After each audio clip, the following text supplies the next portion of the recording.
Hi and welcome to A Drummer's Guide to, the podcast all about the things that it takes to be a professional musician aside from actually playing your instrument.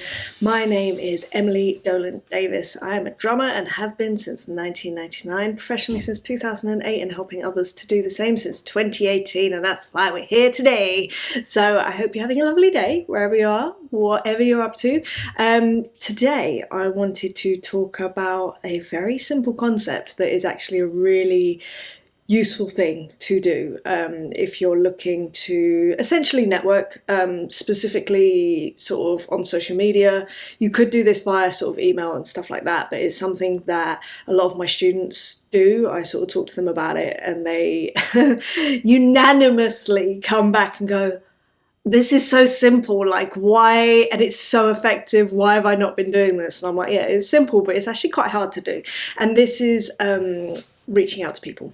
Outreaching. So I've spoken about this before, basically, where I think that there is this myth around social media where if you build it, they will come, that sort of thing. If you've seen Field of Dreams, you'll know what I'm talking about. I've only seen it once a long time ago, so I barely know this quote, but basically it's the thing of, if I create the thing, say an Instagram profile, obviously I am very Instagram centric, so I'll continue down that path because it's what I use the most, what I find most effective.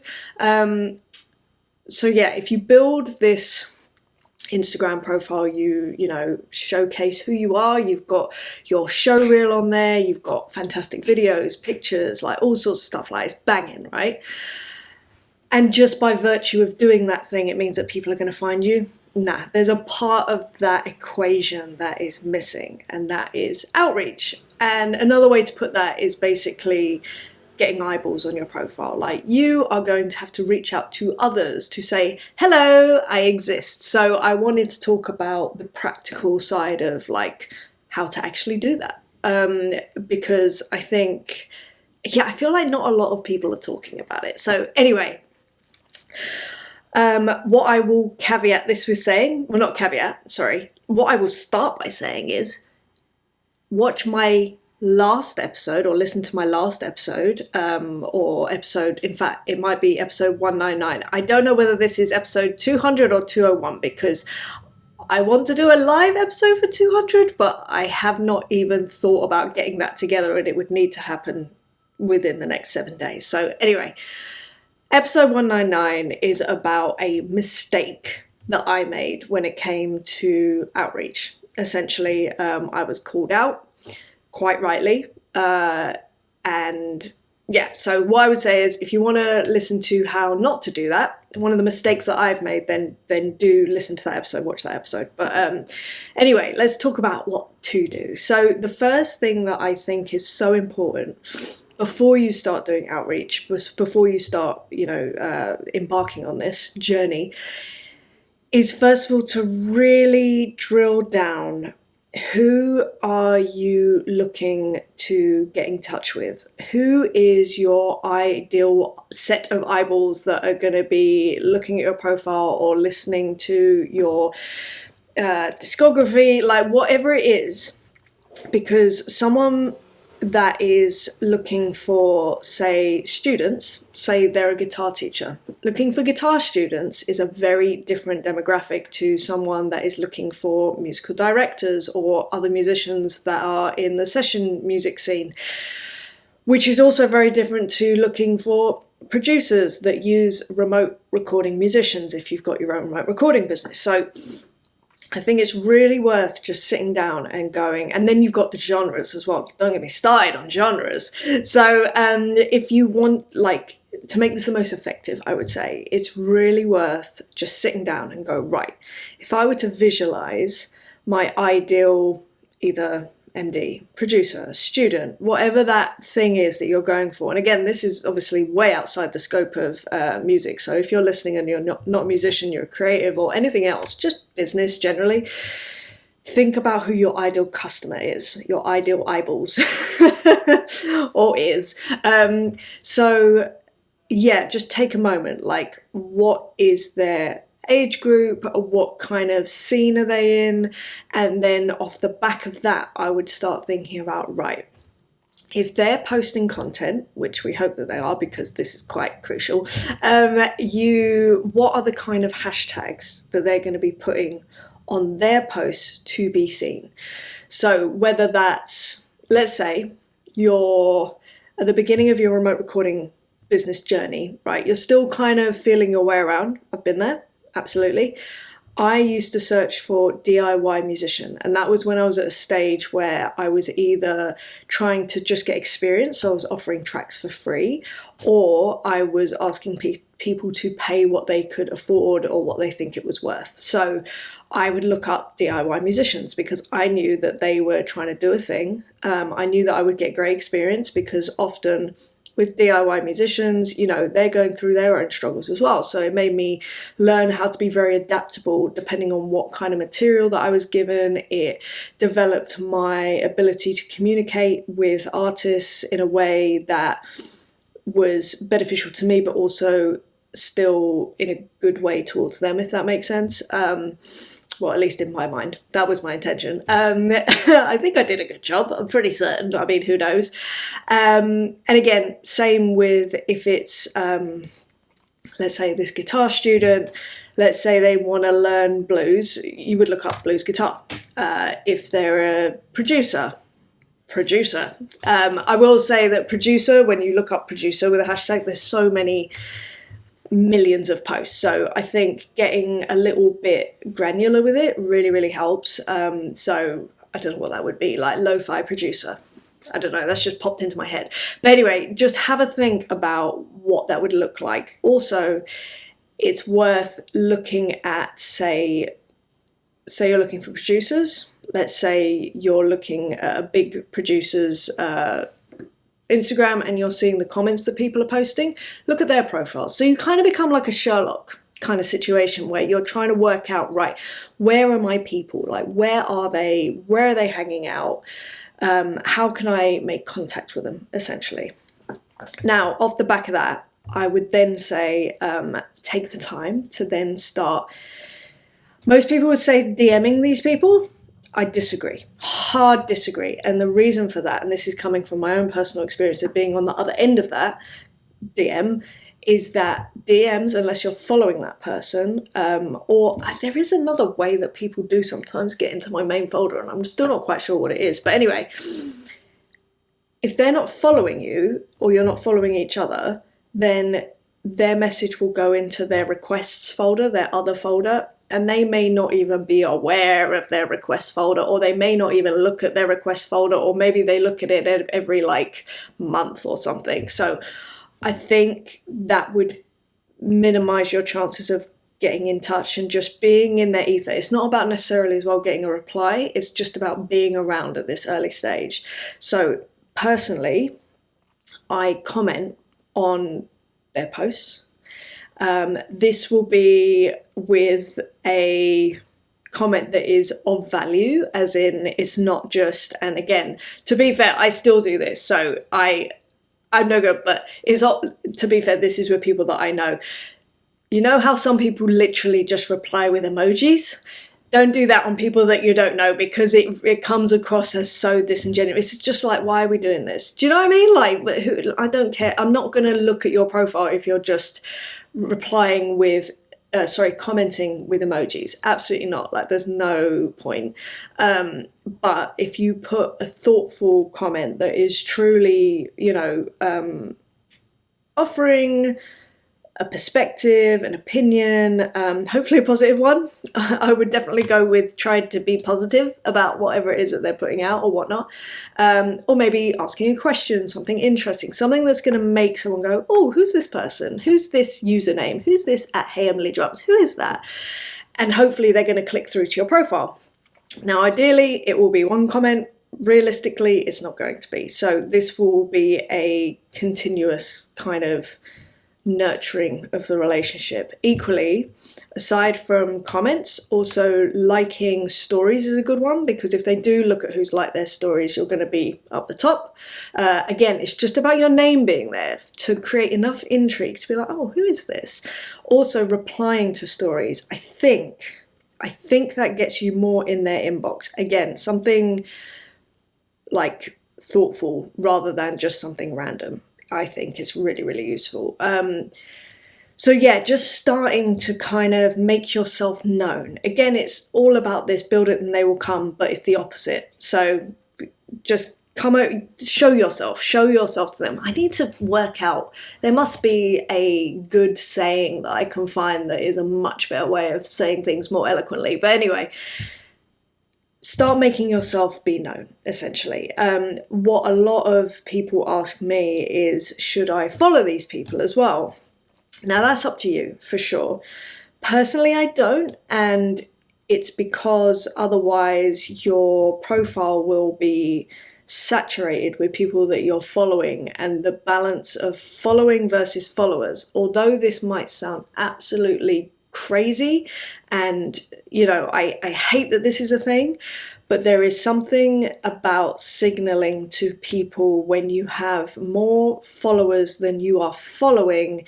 It suggests that you are more, I don't even know how to put this into words. Like, there is something about it that signals, okay, I suppose I can only speak about me. If I see a profile and there's, let's say, a drummer, and they have 2,000 followers and they're following 500 people, to me that tells me, oh, okay, they're a drummer, they know what they're doing, they have fans, they're clearly good at what they do, right? If they are following 2,000 people and they have 500 followers, I'm like, oh, okay, this is a drummer who's fans of other drummers and, followed, like, they're more of a fan than a professional. I know that probably sounds really harsh, it's very judgmental, I apologize.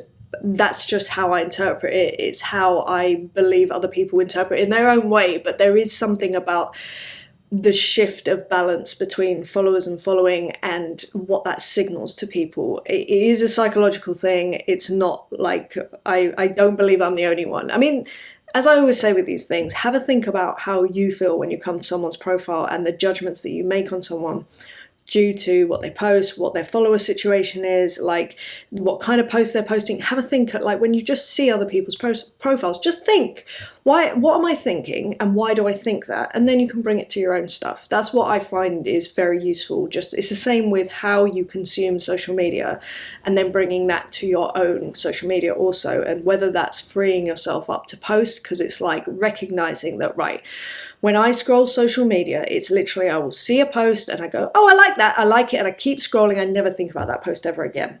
Equally, if I see a post and I'm like, not too down with that, I keep scrolling, I never think about it again. There's something really freeing about that. But what I will say is that let's go back to this kind of like when you're commenting on people's posts and they come to your profile. So the following follower thing, fine, that's one thing. But please, please, please, before you start doing this, and I should have said this at the top of the episode, make sure that your profile is on point. And that's not the following follower thing. That's kind of a minimal thing. But, I've done so many episodes about this. Make sure that you are presenting yourself on your social media in a way that is professional with regards to your ideal follower. So make sure that if you're going for live session work, make sure that there is a show reel showcasing how you play live, making sure that you show your performance and what you can bring to a gig. If you are doing the remote recording thing, make sure that there is some form of discography that is pinned so you can actually showcase either the releases that you've had, or if you don't have any releases yet, and that's fine, then something showcasing the sounds that you're creating in your studio in the genre that you feel is your forte, that you want to be recording in, If it's teaching, then, your pinned post could be a free lesson, like your favorite lesson that you love to teach, and maybe it's offering, in fact, someone messaged me the other day, offering a free lesson. Make that your pinned post, like first lesson free, to bring people in, So just make sure that your profile is reflecting the kind of musician that you are, essentially. So with regards to DMing, obviously you can DM, absolutely, but as I say, it's probably going to go into a requests folder, so maybe don't focus on that. However, if you do and you want to indulge in that, someone did this with me the other day and it really was useful. So I tried to check my request folder, but honestly, there's a lot in my inbox I have to get through first, which I am not through. I am never through. It is endless, and I find it so difficult. But anyway, occasionally I venture into my request folder, and the other day I got a message from someone in my request folder that basically said, I can't even remember the exact wording, but they basically just said, messaging to in case this got lost in your inbox. So it kind of brought it back to the top of my requests. And it was so clever, and it worked because I was like, that's really good. And the message that they had initially sent me was really good. And I was like, oh, so I replied like, thank you for doing that. That actually really helps me. So like, yeah, so the request thing, it can work. But I think that you've just got to be, I don't know, I feel like it's not a very effective way of using your time, because this is the thing, like once you've sorted out your ideal person, you've got some hashtags that you're kind of looking at, and you can follow hashtags and all of that. What I would do is spend like 10 minutes a day just doing this, commenting. And there's a I mean, this is not some brand new like tactic or whatever you want to call it, practice. There's many people have spoken about this. I think the most famous that I know about, and I might be wrong here, but it's Gary Vaynerchuk, who I've not actually listened to his stuff for a very long time, but that's for my own reasons. He has some very good points. Some stuff I'm not too down with, but some stuff is interesting, and that's when I think I very first heard about this. And he just sort of says, look, every day just do this, and it is at a certain point things will start to work and start to happen. You will see that people will start to follow you, or they will reply to your comments. What I will say, if someone starts following you off the back of you commenting on their stuff, I think a courteous, follow back is very good, very useful. Not useful, like it's what's the word? Yeah, courteous, like it's kind, you know what I mean? So I'd say that, but other than that, maybe hold off on that until a connection is made, because what it is about, it's not about one and done. It's about creating a relationship. That's the other thing. Please don't, in fact, let's get onto this, the don'ts of this whole side of things. So first thing, don't comment like pitching your services. Please don't. It's so gross. Nothing turns me off more than someone saying, hey, do you need this, that, or the other? I'm like, no, I don't. And maybe I do, but I can't. I just can't. It's too much for me. So yeah, I'd say, like I say, when you're commenting, make sure that it's something that is valuable, and also centering around them, not centering around you, because this is the other thing. I think this is such a common, I don't know if misconception is the right thing, because I don't think that there is, I don't think people think about it, but how can I put this in decent words, hopefully? I think there is a thing about social media that is very much, look at me, look at what I can do. But actually, if you're seeing social media as a business thing, I think it's more important to project as, look at you, look what I can do for you, rather than the other way around. And it's such a simple shift, but I think it's such a powerful shift. And I see this so often in people's, I find it especially in, actually in remote recording and people that are teaching. They often will reel off their accolades, what they have done, in a way that is like, and I'm sure I know where this is coming from because I've been there. It's that thing of trying to show yourself as worthy for what you're doing, especially if you're starting out doing something new. You're so insecure. I mean, dude, I'm insecure now, and I've been doing this a long time. I have my moments, but I often have to remind myself that it's about the other person. It's about what can I do for you. It's not what can you do for me, obviously, but also it's not about me. It's really not. I am a vessel. I'm giving a service. That is what we are doing here. We are giving a service, whether that is live in the studio as a teacher. It's about you. It's not about me. It really isn't. If you want to find out about my what I've done, fine, you can do that. In fact, I have a post on my Instagram in case those people want to know what I've done. In case they do, fine. But I do find that those that are, if anyone, I found this a lot on my remote recording actually.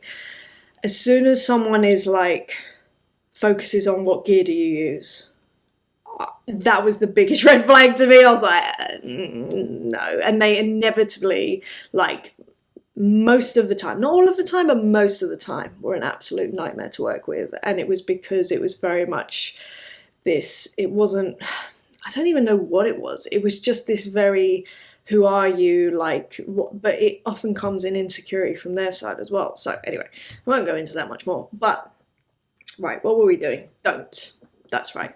So, don't come at these people commenting with, look at how great I am. Like, it's not about you, it's about them. Make sure that all the comments are with that in mind, basically. I think it's really useful to remember that. And just generally, anyway, when you're sort of like promoting what you do, it's not about what you can do, it's about what you can do for someone else. 100%. Weirdly, if you're going to take anything from this episode, I really would take that and just keep that in your mind whenever you're posting anything, commenting about anything like that. Your accolades and what you do will speak through your playing, your teaching style, whatever it is you're doing. Like, it will speak. You won't need to say the words. Like, honestly, I promise you that. Like, I don't think a single person has ever come to me, certainly with coaching, and gone, right, tell me your CV. What have you done? Why should I listen to you? No one's ever done that to me. And I mean, honestly, I hope it never happens, because I think that I would freak out. By the way, please nobody like book in for a discovery call just to troll me and sit there and be like, so what have you done? I'm like, ooh, I don't know, I've done nothing, I'm really sorry. But anyway, back to the don'ts. I've actually written these down because I wanted to make sure that I did not forget any. So here's another don't, and again, this is referencing episode 199. Do not create an automation. Do not do it. It is just no good. It is not valuable to create an automated thing. This is about personal one-on-one relationships. I have learned through my own experiences. If you have no idea what I'm talking about, go back to the episode, you will see. I keep having these vulnerability hangovers over that episode of like, oh my goodness, like currently when I'm filming this, it's not out yet, and I'm like, oh, is this a mistake? Was it a mistake? So, oh gosh, anyway. It is what it is. I felt like that before with episodes, and it's all been fine. So I just need to like let it go. I'm glad that I've done it, but it's still very uncomfortable. But uncomfortable is not bad. It's just uncomfortable. So we'll get used to it. Anyway, so yes, please do not create an automation. Trust me, from my experience, it is so not worth it. Also, there are programs that do that same sort of thing. There's one called $1.80. And actually, again, that's off the back of Gary V's, what he was talking about commenting for people. I'm not sure if he's involved in that program, and it may not even exist anymore, but it certainly did a few years ago. I would not bother with things like that. It just, I know you're trying to, make things more productive or take shortcuts or whatever and think it'll all work out, and it's just a waste. It's a waste of time, it's a waste of money, and to me, let's say you do 100 of these comments, one comment that is a personal comment is worth 100 of those comments easily, or comments in inverted commas, sorry. So, already touched on this one before, but do not do responses or comments that are just emojis. No value at all. Like, people aren't going to look at your profile off the back of an emoji. They want words, they want to know you. Like, just be a little vulnerable again. Just be vulnerable, be who you are, show yourself. I'd also say do not DM people and expect a reply. Like, I do find sometimes I get this where people feel that they are entitled to a response. You're not. Like, we all have stuff we're up to, and we've all got priorities, and we've all got lists of to-dos as long as our arms, and unfortunately, you know, yes, it would be lovely if everyone could reply to everyone. It's not realistic. And again, I feel like this is why going for the comment side of things, just so that your username becomes more familiar to that person, it's going to make them more likely to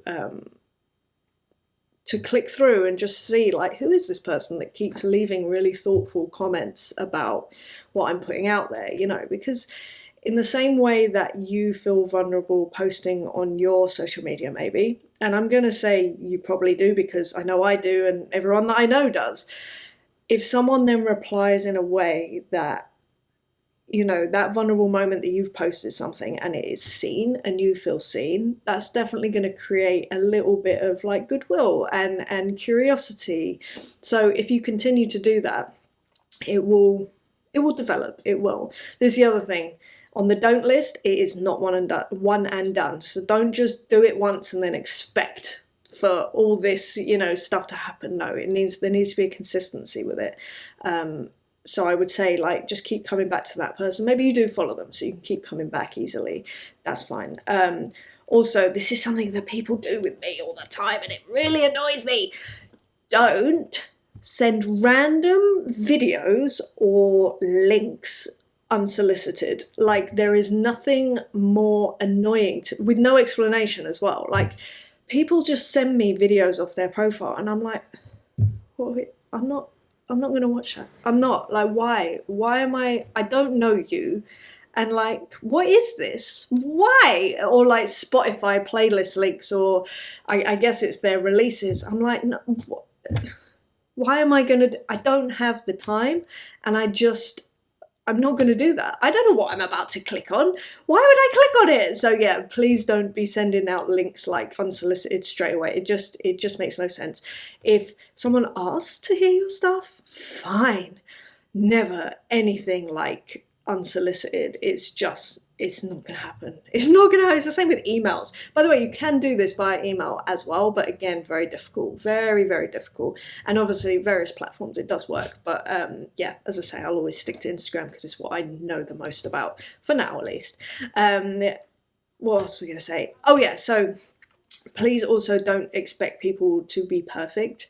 In terms of, again, this comes down more to like replying, and I am sort of saying this for myself as well. Please don't expect me to be perfect, because I am not. I am a flawed human. I think you know this by now. If you've listened to this for any amount of time, you will know that, look, I have so many flaws. I don't do things perfectly by any stretch of the imagination, but please, like, give some grace to the people, to me, to anyone else. Like, it's just, we're all trying our best. We really are, to do what we're trying to do. Another one is try not to take it personally if you don't get replies from people, because again, like, everybody is busy trying to do things, and just what you see online is not all of it, not by a long shot. I have my professional life, and I'm very proud to say that I now, what I feel, have a personal life in the last couple of years, and I don't feel like I've had that for the rest of my life, which, well, since I was like, I don't know, 14 or whatever, which I know probably sounds pretty insane, but it's how I feel. And there are things about my personal life that I will not share, I don't think, on this or other places. Maybe. I mean, I know I do share a few sort of like personal things, but I try to separate the two because I just do. I choose to. I don't know.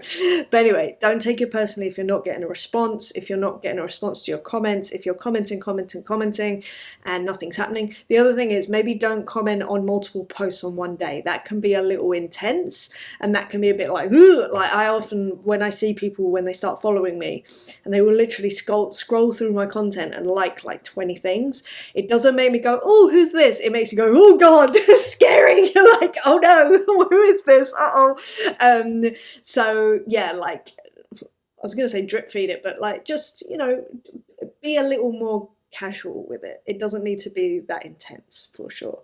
I'm trying to think if there are any other don'ts that are coming to mind right now. I think that's all the ones that are on my list. But I think the last thing that I kind of want to say is that this concept, although I've done a 30 almost minute episode on this concept is actually incredibly simple, but I can tell you from experience, my own experience, and also it cracks me up. So my students, when they start doing this, and then it starts to work like pretty quickly, and every time without fail, they are so surprised. They're like, but this is so simple. And I'm like, yes, it's simple, but it's not easy. It's hard to do this. If it were easy, everyone would be doing it. That's what I believe. So try it. See how you go. Find your space. Find your people that you want to be commenting on stuff on. Just make yourself known. Just show yourself to the world, as it were, slowly and, not intensely, like some people do on mine that I'm like, oh, it scares me.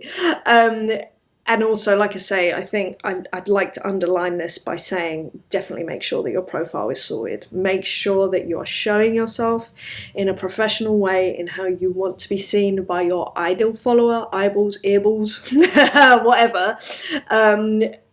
Make sure that your profile is on point, because there is a saying, isn't there? You only get, what is it? You get one chance to make a first impression or whatever. I mean, now that I'm saying that, it sounds so silly, doesn't it? But it's true. And I don't want you wasting your time. Like, as much as I'm trying to not be like productivity geek, but there is a logic with it in that. Why would you waste your time commenting on people when they then click on your profile and either your profile is private, that's my worst one, or your profile has a little bit of you playing on it in whatever capacity you're going for, but then it has pictures of your dogs and the food that you've eaten and holidays that you've taken. Nah, that's a personal profile. Not interested. There needs to be an element of this is what I do, and it's very succinct and it's very focused and it's very professional. It's just like, yeah, this is just what I do. It's almost like a given. That's the thing. You don't want people to have to think about what you do. They just look at your profile and go, oh, that's what they do. Cool, nice, oh, interesting. I'll give them a follow, or I'll reply to their comment, or I'll send them a DM, or whatever. Or maybe they do nothing, but then the next time that you comment, maybe they reply. Like, it's a very... like I keep saying, it's not one and done. This needs to be nurtured, and that is on a personal level with the relationships need to be nurtured, but the process itself needs to be nurtured. And you will find your way of doing it. This is the thing. This isn't the only way to kind of execute this, as it were. You will find your own ways of doing it. Just mix it up a bit, look in different places, look at different ways of finding people. Become Sherlock Holmes. That's what I always sort of think about, because that's what I love. It's like trying to solve a puzzle, and I thrive on that. I love it. I'm a problem solver. I just find it fascinating. So yeah, I'd say do that, and you will start to see results. You really will. I promise you. So yeah. I think that's it. I hope that's been useful to you. If you've enjoyed this episode, you know the drill. Please feel free to like, share, and subscribe. If you would like to suggest an episode for a future episode, you can go to emilydrums.com/AMA. Don't know what just happened to me there. I felt like I was sort of in a robot stance or something. If you would like to follow me on Instagram, you can find me at HeyEmilyDrums. And if you would like to book in for a free discovery call in regards to one-on-one coaching, if you want to see what that could look like and how I could help you, you can do that if you go to emilydrums.com. Anyway, I hope that you're having a wonderful day. I am. The sun's out. It's been really nice. I've been sat in the sun this morning and I was thinking, yeah, this feels like a nice day. But anyway, I shall love you and I shall leave you. I need to sort out whether I'm doing a live episode. And in fact, by the time this comes out, I either would have or wouldn't have. So I guess we'll see. Anyway, I will speak to you soon and I will see you next time for another episode. All right, lots of love to you. See you later. Bye.